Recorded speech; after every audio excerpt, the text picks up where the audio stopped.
Assalamu alaikum. You're watching Changing Times and I am Dr. Zubair Khoury. We have been talking about conflict, terrorism, regional politics and other related issues in this program. And we have also been trying to give you an overview of the economic conditions that are prevailing not only inside Pakistan but also in this region at large. This program is particularly focused on the upcoming budget and the numbers that have come out for the last year's government's performance. It has been expected that this year's performance is going to be around 4.7% in terms of the GDP growth. The forex reserves are at the highest in the history, around $21 billion. The fiscal deficit is going to be around 4.3%, and that has come down substantially from the last year. The FBR has also already reported that they have achieved their last year targets of 12 months in only 11 months. Inflation remained less than 4%, and also the interest rates are all-time low in the history of Pakistan, that are around 5.75%. And load shedding has also been, particularly for the industrial sector, has been considerably controlled if you compare it with the 2013-2012 thing, when particularly in Faisalabad the industrial sector was all on the roads and they were chanting slogans against the government. But this time the industrial sector is getting electricity at least when their working hour is going on. Yes, the domestic sector is still needing some rescue out of this development. So gas crisis have also been tried to be controlled when LNG supply has already started to pump inside Pakistan. In the next 2 years this is going to improve. So these are the positive signs that we are going to talk about today, and also we will focus on what are the areas that we still need development and improvement, and one of that is agriculture, which has taken a serious blow this year. It has gone down, and also the exports that have gone down inside Pakistan. Well, by the way, export have never been the forte of Pakistan's economy, but still it is a gray area. And one positive indicator that I have perhaps missed is the stock exchange, which is continuously registering higher number for the last 2 years. This is a very positive development as far as the Pakistani outlook is concerned. And when we talk about outlook, the Moody's rating and the Standards & Poor's rating has also improved Pakistan's international credit rating for the last 2 years or so. So we'll be talking about these things, and let me introduce you to the guest I have. I have Dr. Idris Khaja. He's an economist and heading a department in Pakistan Institute of Development Economics. Dr. Sir, welcome to the show. Thank you. And we're also joined by Faheem Sardar Sahab. He's heading Askari Securities, and I've been talking about different financial as well as human resources aspects. He's an author as well. Faheem Sahab, welcome to the show. Pleasure. Khaja Sahab, I have just given a brief overview of the positive indicators. Unfortunately, in Pakistan, we are in a habit of pointing out the negativities more. We'll be talking about them, what could be the problem areas that we still focus on.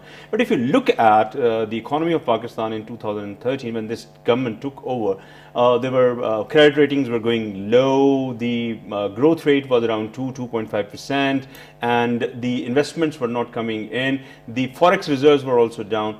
How do you see it after 3 years? Yes, thank you, Dr. Zubair, for inviting me here to speak on this subject.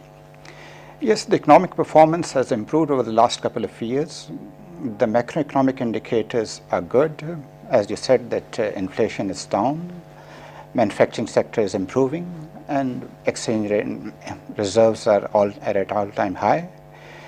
So, and perhaps thanks to the oil prices, the inflation is down, then there is an effect on all the variables. Perhaps one or two factors that we need to consider is that investment is somehow not picking up. Private investment, other than CPEC, the private investment is not picking up. This is going to be a challenge for the government in future.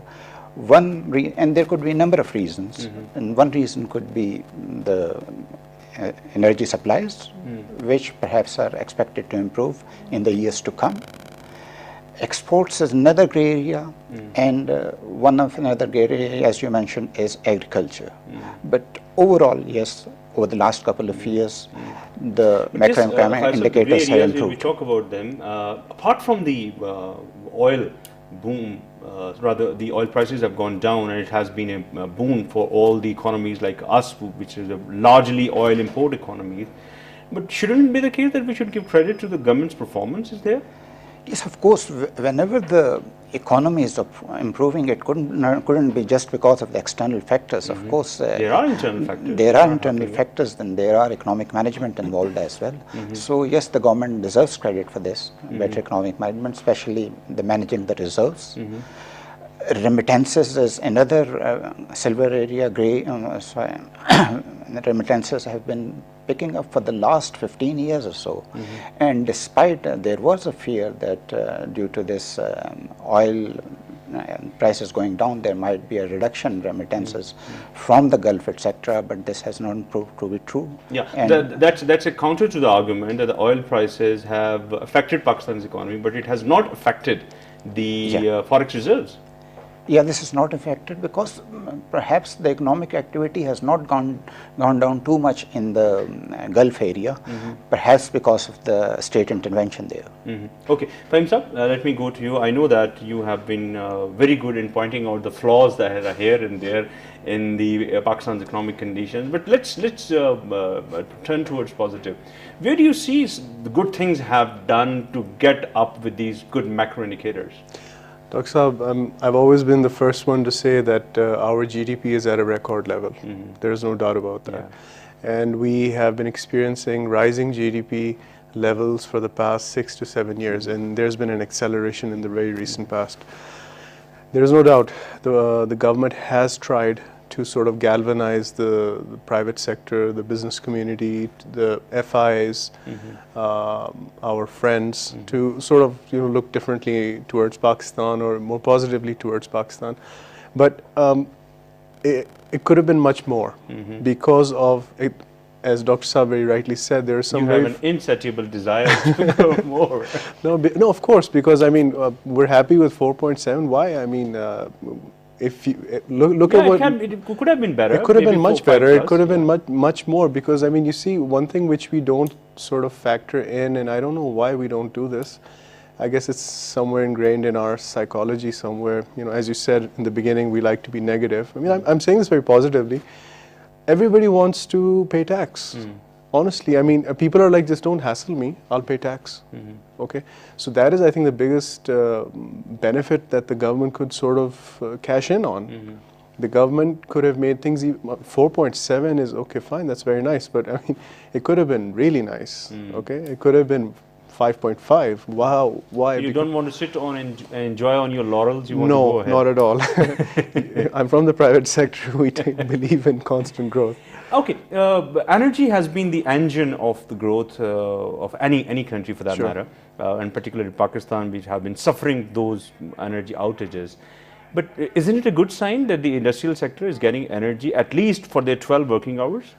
Well, I mean, there have been no load shedding on the working hours. To be fair, let me criticize myself, because I mean, I've looked at this energy crisis from top down, left, right, backwards, forwards. I frankly don't understand what it is. My mind cannot comprehend why or how we create this problem ourselves, and then we sit around and then we talk about it, then we talk some more.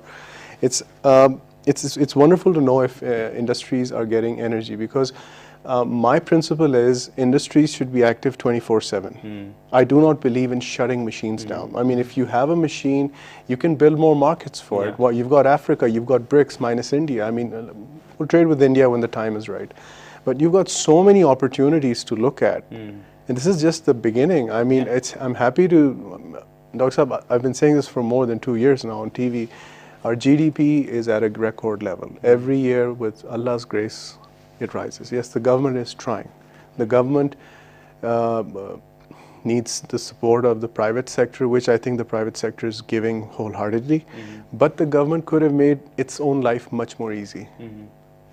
Okay, your take on this, on the load shedding issue, Khaisab, if I may ask you that this load shedding control, of course, this energy mix, of course, the prices of oil have contributed in it, but there has been a spate of different different projects that have come out, and still they are in the pipeline.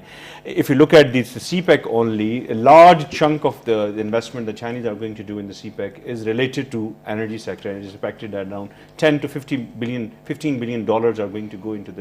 But look at the coal projects, look at the Nandipur power project that they're still in an embryonic stage, but different projects that are going on. It has something to do with this, or we can relate it with the oil prices again? No, of course, energy is crucial to economic growth, and energy is crucial to production. And to an extent, it hasn't improved and the way it should have, but it has improved. And this has contributed to growth, especially in the manufacturing sector. Yeah. And oil could be only one factor, but no, the generation capacity also improved. So yes, because of the increase in generation capacity, economic growth is picking up. This is one reason. Don't you also realize that we have also a population boom? The more energy you create, and then it goes into the population demands, that is also increasing constantly. But the way the government is planning, all governments plan for population increase. So we know that population is growing, and we should be planning the growth in energy accordingly. So perhaps, and the government is factoring in the demand. The energy is growing, but not at the rate that is expected. Not at the rate it is expected. I am not sure that whether the crisis would be over by 2013. 2018. Sorry. The Prime Minister, by the way, has repeatedly said that we will considerably control this crisis by 2018 because some of the that projects are incremental. They have been started and they are going to be completed by 27 and 2018. If you also figure in the CPEC energy projects. Yeah, actually, the crisis of energy is not the crisis of just generation. It's basically a crisis of governance. Yeah, maybe wastage. Wastage, look at the circular debt. As long as there is circular debt, this demotivates the private sector producers to produce energy. Yeah. So there are a whole set of reforms, governance reforms required in the entire supply chain. Like what? In the supply chain, what could be there? The transmission infrastructure is not good, the physical infrastructure? No, for example, in the regulation as well.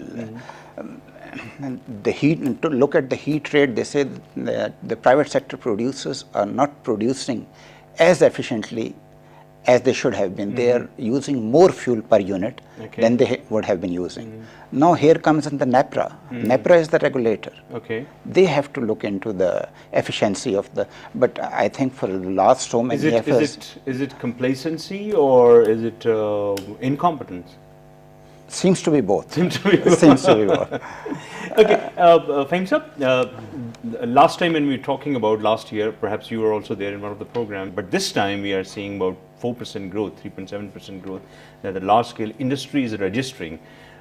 Where do you find the positive indicators there? And that's also showcasing in the stock market. We will talk about it later. Where do you find that the impetus has come from? The impetus has come from, okay, we'll have to just backtrack just a second, a little bit, because the impetus was always there.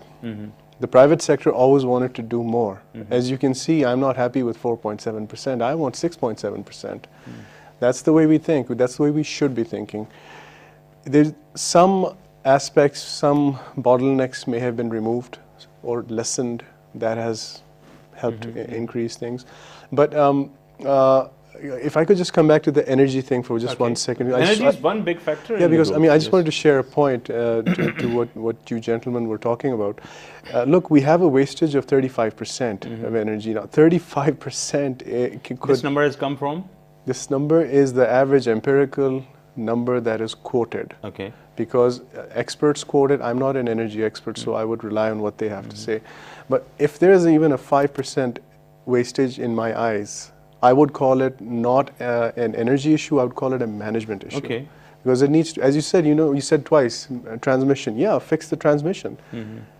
If we've got problems in transmission, fix that. If we've got problems in efficiency, fix that. But it has to be done for the results to be. Now, if you were producing at 99% non-wastage, 1% wastage, now imagine we wouldn't have any electricity issues. But there has to be wastage. Internationally, there are 10 to 12% wastages that are there that are due to the transmission, do we have to inefficiency in production. Do we always have to be the worst example? I mean, no. Why can't we have like a 5% wastage? If you are saying that 99%, that's impossible. There has to be wastage because you have to. Energy needs to travel to X number of kilometers, X thousand kilometers. Dr. Saab, maybe I'm overshooting the point here, and let's have 5%. Okay. okay, but let's have even 10%. But 35 is ridiculous. 30%, it's going too far. 30% is very now, high. coming back to the manufacturing thing that you said, look, every country on earth has a mix for its economy.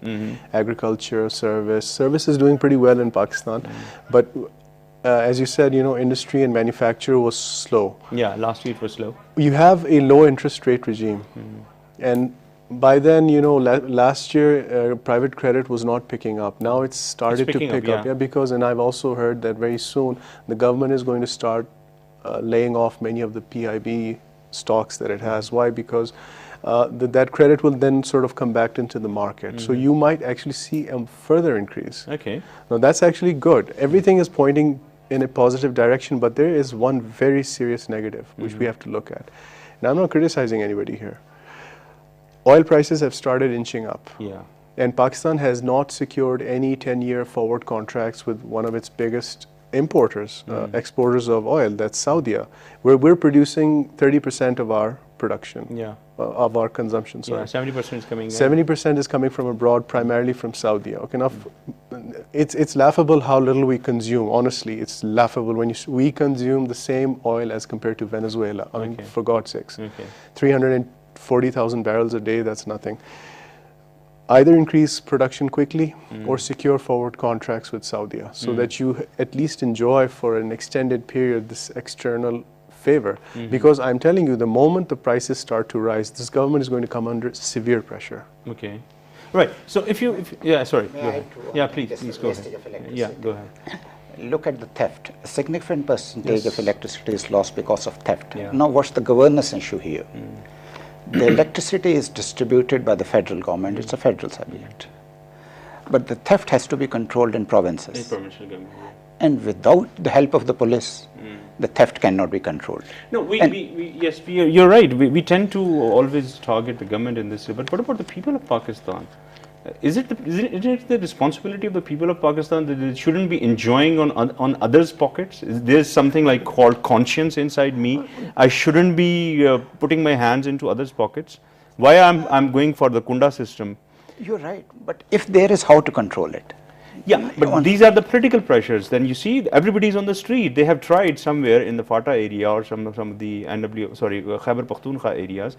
They just came out. It became a political issue. We want to keep enjoying that free electricity for X number of years. But what I'm talking about is a system failure. The electricity is distributed by the federal government, but police is under the provincial control. I know, but you can't control everything with police. There has to be some diplomatic kind of the political understanding.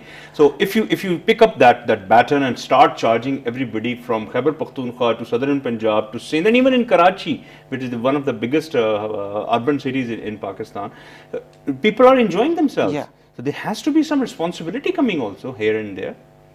What do you say about that? Of course, we can't change everything with the police baton charging and then targeting everybody and then throwing But the responsibility guns at them. cannot come in a day or two. But I know if you want to control theft, you have to have some governance control. One thing that the government has tried in terms of this load shedding, that wherever there is more theft, just to make them feel the pinch, the load shedding has increased onto them. But still, they're enjoying. They don't want to change their habits. This was the one way people thought that they may feel that now a shoe has started to pinch and we start paying some of our bills. But no, they're saying that, okay, even if we are getting 2 hours of electricity, we keep that free of cost. Your take, you Chief, say something? I think, as Dr. Saab said, it doesn't happen in one day. And I mean, I agree with you. But you have to build up a momentum. Yes. Okay, and the more examples of good governance that you set, people look at it. And I mean, okay, fine, let it be a 3-year process, who cares? Yeah. But let's start. I mean, the fact of the matter is that now I'm stuck with that 35%. Okay, 35% wastage is unacceptable. That includes that theft also. Of course, that's what I'm trying to say. These are actually opportunities for the government. And I keep saying, in a constructive way, the government shouldn't create issues for itself. It's got so many cards to play with. It's got one of the bigger ESCOs who are the responsible of these thefts is Sakhar Electricity Supply Corporation, Peshawar Electricity Supply Corporation, and then there is Hyderabad Electricity, HESCO. Even 90% theft has been reported there. My God. Okay, if you look at the government, the provincial government who has to do that, they say that this is a political sphere, we don't want to interfere into this. And one of the highest is ISCO, Islamabad, and then LESCO. FESCO is also registering some good results. So if you look at the federal government, they are doing good. Maybe Punjab government is also doing good. But if you ask the provincial governments of Sindh and Khyber Pakhtunkhwa, they say that we can't control that. It's a political affair. Can I just add to what you're saying? I mean, look, this is an evolution. This is what you just said is an evolution. I mean, if some districts, I won't take any names, are sort of living off other consumers, fine. I mean, at least now they've started to feel the load shedding. At some point, it's going to start pinching. And they have already started. It's a summer boom. Absolutely. And they are not paying the bills. They're not paying the bills, but at least it should be accelerated. Look, I mean, this is equivalent to the same issue we face in tax. I did some number crunching, and the numbers were shocking. Less than 1% of Pakistan, people such as myself, as Dr. Saab, as yourself, we are paying approximately 20 to 27% of tax. Yes, there's no doubt. Now I'll repeat this figure again to see how less than 1%, 0.7 to be more precise. 0.7% of the population at the most is paying round about, let's say 22 to 25% tax. Okay. Is that fair? I mean, it is unfair. There's no doubt about it, and we have to work into this. Khaisab, you want to say something on this? No, we need a whole set of reforms in the FBR to improve the capacity of the FBR to collect taxes. This is the one of the areas. Yep. What we need to do is, I think, who collect taxes in FBR? Who are posted in FBR? It's civil servants. Yeah. How the civil servants come into FBR? They Passing the CSS exam. Passing the CSS exam. They opt for 3 subjects. There are high-scoring subjects, like constitutional law. Maybe Punjabi. Like American history and regional languages like Punjabi and Pashto. Yes. So they opt for these courses, score high marks in the exam, and then get choice posting. Some of them might be posted in FBR. Now, to collect taxes, what you have to do? You need to know the income of XYZ firm. And you know all it's a highly technical subject. And you know all firms do creative accounting, or what the accountants call window dressing. So to understand whether or not the firm has done a creative accounting, you need to be an accountant, or you need to understand accounting. Similarly, to levy, let's say, sales tax on cement industry, you need to know the input-output ratio of the cement industry. To levy sales tax on sugar industry, you need to know what is the recovery rate from sugar cane. These are things that are best taught in universities, not in civil service academies. You're absolutely right, Dr. Saab, but as we were talking about on this issue before the program, when we were cooling off, when these civil servants go through the centralized training program, they go for an MBA program. They all are IBA graduates. For 10 months. A university graduate is getting almost the same education. So they all have to pass the IBA exam, not any ABC university. So they are particularly business graduates, and some of them are sent by the FBR to the international organizations. So if the education is only lacking, that is there with them already. What you need at FBR is not just MBAs. You may need lawyers. Maybe, yes. To understand. Accountants. You need accountants, and you need IT experts to levy sales tax on IT industry. You need to know what is terabyte, what is megabyte, to understand the traffic of the IT industry.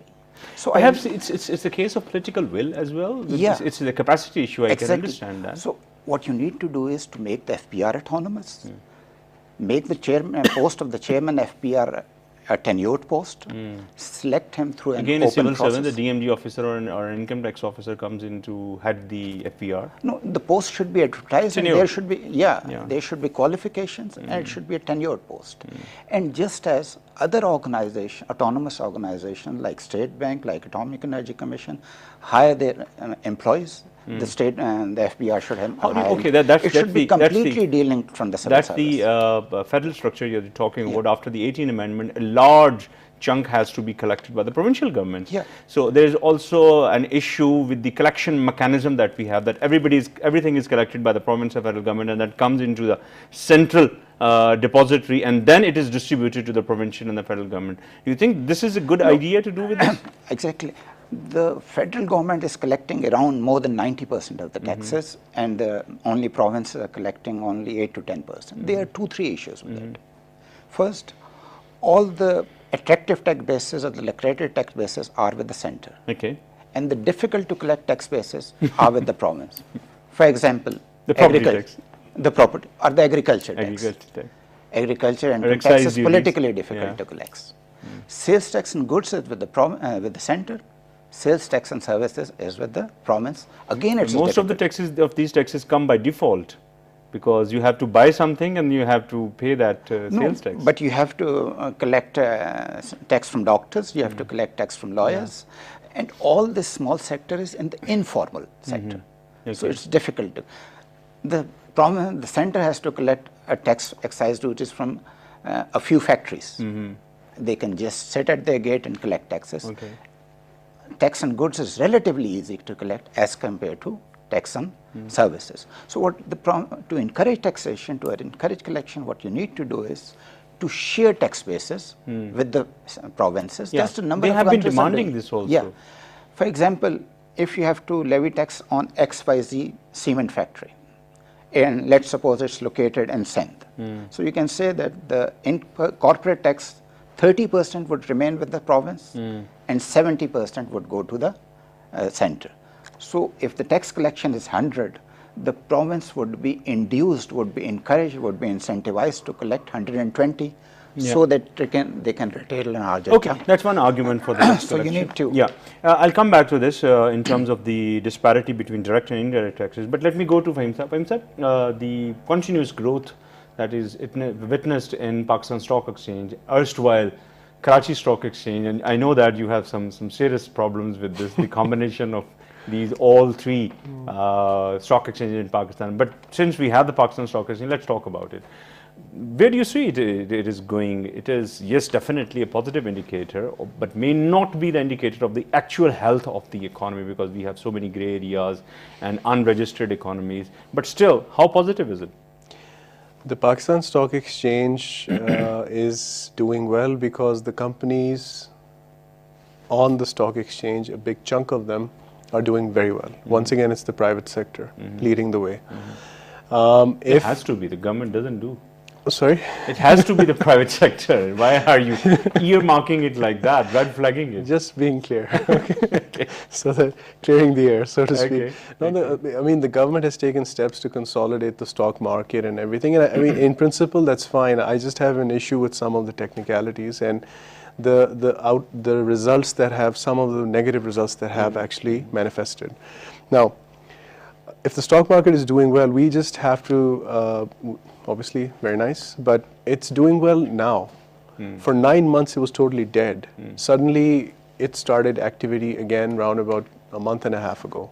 Okay, if the index keeps rising, I'm not the right person to be talking to, because I don't care where the index is. I look at the volume. Okay. Why? Because volume means activity.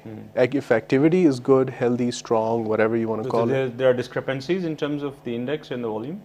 Of course. There are massive discrepancies. I mean, we have our own schematics that we look at, our own numbers that we look at. And it was disturbing. For 9 months, there was a period where you had, the index was rising, but the volume was going down. Only recently, when, you know... How can you explain this? Sorry, I couldn't get you. The volume is going down, but the index is higher. Right? Okay. Is puntering going on? No, not necessarily. If tomorrow no trading happens, which is quite possible, you know, I mean, you can't force people to trade. Yeah. The index will remain at a level. Okay. It didn't just nosedive. It will remain at a level. If suddenly there's lots of volume and the index remains at the same level, now I'm purposely creating two scenarios. They both mean absolutely different things. Okay. In the first instance, where there's no volume, that means there's no activity. There's nothing to talk about. In the second, if there's lots of volume and, for example, the index remains where it is, or whatever happens. In this instance, it remains where it is. That means there was a perfect equilibrium between buying and selling. Okay, it's as, I mean, I cannot simplify this even more. Now, if the index is rising and you have rising volumes, Okay. that's actually a healthy sign. Why? Because you have more activity. Okay. Right. Okay. What about this? You have just hinted about it, that the interest rates have gone down. Yeah. But previously, when we met, you were saying that although the interests are going down, but the private sector is not enjoying as they should be, because True. government is borrowing a lot. That is one big indicator. But now you are saying that the private sector is coming in. Why? Well, for 2-3 reasons. The government has apparently, I need to sort of re-verify this, the government has apparently taken a decision to try and slow down taking debt. Okay, that's a very good sign. That's a very good sign. It is an extremely essential thing that the government needs to do, because they've already touched 60% of GDP. That is a legal limit that they're not supposed to cross. If there is more fund, if there is a bigger pool for the private sector will consume it. Yeah, there's no doubt about it. And of course, since we had external factors which helped reduce this interest rate, I hope and I pray for at least 1 year that the private sector is given more funds to sort of work with. Okay, but Khair Sahab, if you look at this thing, that of course that's a positive sign that the government is leaving space for the private sector, because private sector is, in any free economy, private sector has to be the engine of growth. Government cannot do all the things. But where are the areas that we should be looking at the private sector is getting? Infrastructure is one that government is contributing. What are the other areas? Yeah, the government, basically the role of the government in the economy is of an enabler. The rest regulator. It should provide an enabling environment. Let's say provide infrastructure, provide better regulation, provide a level playing field, and the rest is for the private sector to do. In almost all sectors, it's the private sector. Which areas do you think can provide the growth of engine? One growth of engine is the urbanization, the construction sector, but we have to do it in a planned manner. Okay. At the moment, our urbanization is going in a messy manner. People are just migrating from rural areas, and the slums are increasing. Yeah. Because there are zoning regulations. In Islamabad, you cannot have too many high-rise buildings. Then there are, you see, recently they banned the commercial offices in residential areas. Yeah. And now offices are not finding space. Yeah. There is no office space. Again, high-rises are not allowed, so there is not sufficient office space. Okay, so sorry, the high-rises I can see in Islamabad, but that is only on the limited scale. But limited scale. Okay. What about this? I often talk about this. The population growth. The government apparently is not doing anything to control this boom, the baby boom that we are experiencing. Perhaps one of the biggest, not only in the region, but also in the world. Shouldn't we do something in this regard? Yes, of course. And the government is doing, but there are cultural factors as well. Cultural, religious. Yeah, cultural, religious factors as well. But there are factors. We have to do something. They are going out of our hand. Even Bangladesh has brought it down. Yeah, but perhaps the thing that we need to focus on is literacy. These things would come with education. The educated people have lesser babies as compared to the less literate. So what you need to do is to focus on education. Faheem Sahab, your take on this, you must be interacting with many people. I have often heard this argument that it is the concept that is given by the mullah or the Islamic mindset people, but one of the imams that I have talked to, and he has 2 kids, and he was saying that no, Allah Ta'ala has promised that rizq in Quran, but the quality of that rizq or the quality of life that may not be there, and we have to work on this. So there's a very cogent argument that he gave to me, and I was surprised. Yes, absolutely. And our dear Prophet also said, trust in God, but tie your camel. Yeah. So, I mean, we just have this habit of talking about problems, not really addressing them. If we take 2 steps back, and as Dr. Saab said, he used the word messy. Now, you have to have a holistic approach to everything. Having more children is actually, I'm not against it. Yeah. Managing it, how we manage it or mismanage it is something that I have serious, reservations about. Yeah. Pakistan has a lot of young people. They need to be galvanized into the SME sector. Well, I don't see that connection happening with the government. The government is busy with other stuff. I'm saying again, all I'm saying, you've asked about population and stuff. I mean, now I'm going over to something slightly different, but actually I'm talking about the same thing. The government has so many cards to play with, and it's all going in their favor. They just need to step back, listen to the experts, listen to the professionals. What do you have to say? Just listen to them. They might give a very good idea. Pakistan has a population of, I think, 190 million. I think we've got a lot of very capable people. The government should listen to them. Okay. Coming back to this, the budget issue, Dr. Saab, the budget is going to come up in the next month or so, rather next week or so, maybe first week of June. How about this budgeting process that we have? We don't have the concept of pure democracy, or if you are completely following the Westminster democracy, they have those committee systems, and the experts are there to help them out. Not the case in Pakistan. No, the budgeting process somewhere starts, and you can say early November. The line departments are asked to give their recommendations, their estimates. One thing that we need to do is that periodically we need to go for zero-based budgeting. But zero-based budgeting is that ignore the previous and just take the things as fresh, because if any mistake has been done in the past, that can be accounted for. The next thing that we need to focus is in the budgeting process in the parliament.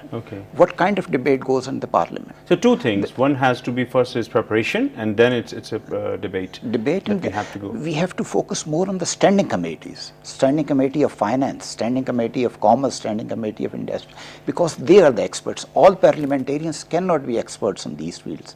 So we need to give more role to the standing committees. I'm just running short of time, and producer is telling me that you're shooting out of the time, so I have to conclude this discussion. Thank you very much, Dr. Idris Khaja Sahab, and thank you very much, Faheem Sardar Sahab. And ladies and gentlemen, we have talked about some of the positive indicators and also the areas that need still improvement.